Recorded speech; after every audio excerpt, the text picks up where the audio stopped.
ಇದ್ದಾರೆ, ಅದರ ಅಂಕಿಅಂಶಗಳು ಸಮೇತ ಅದರಲ್ಲಿ ದಾಖಲೆ ಮಾಡಿದ್ದೀವಿ. ಹಾಗೇನೆ ಇಲ್ಲಿ ತುಂಬಾ ಇವತ್ತಿಗೂ ಇದೇ ವಿಚಾರ ಮಾತಾಡ್ತಾ ಇರೋದಕ್ಕೆ ನಾಚಿಕೆ ಯಾಕಂದ್ರೆ 50 ವರ್ಷಗಳಿಂದ ನಾವು ಈ ಹೋರಾಟ ಮಾಡ್ಕೊಂಡು ಬಂದಿದ್ದೀವಿ.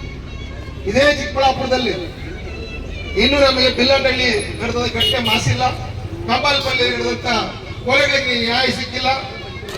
ಇವತ್ತಿಗೂ ಸಹಿತ ಅದೇ ರೀತಿ ಮುಂದುವರಿತಾ ಇದೆ. ಇಡ್ಲಿಯಲ್ಲಿ ಮಕ್ಕಳಿಗೆ ಮಲ ಕಲಿಸಿ ತಿನ್ಸಿರ್ತಕ್ಕಂಥ ಕೆಟ್ಟ ಜನ ಇಲ್ಲಿದ್ದಾರೆ. ಹಾಗೇನೆ ದಲಿತರ ಪರ ಹೋರಾಟ ಮಾಡ್ತಕ್ಕಂಥ ಒಬ್ಬ ನಾಯಕನಿಗೆ ರೌಡಿ ಶೀಟ್ ಅಲ್ಲಿ ಸೇರಿಸಿದ್ದಾರೆ. ಇನ್ನು ಅನೇಕ ಇಲ್ಲೇ ನಡೆದಿದ್ದಾವೆಲ್ಲ ಇಲ್ಲಿ ಪಟ್ಟಿ ಮಾಡಿದ್ರು. ಸುಮಾರು 18 ಘಟ್ಟಗಳಲ್ಲಿ ದಾಖಲೆ ಮಾಡಿದೀವಿ. ಟೀಚರ್ ಆದವಳು ಮಕ್ಳಿಗೆ ಪಾಠ ಹೇಳ್ಕೊಡ್ರಿ, ಮಕ್ಳು ಕಣ್ಣಾಗಲ್ಲಿ ಕಣ್ಣನ್ನೇ ತೆಗೆಯಂತ ಟೀಚರ್ಸ್ ಇಲ್ಲಿದ್ದಾರೆ. ಒಬ್ಬರು ಇಲ್ಲ ಇದೆ ಅಂತ ಹೇಳಿದ್ದಾರೆ.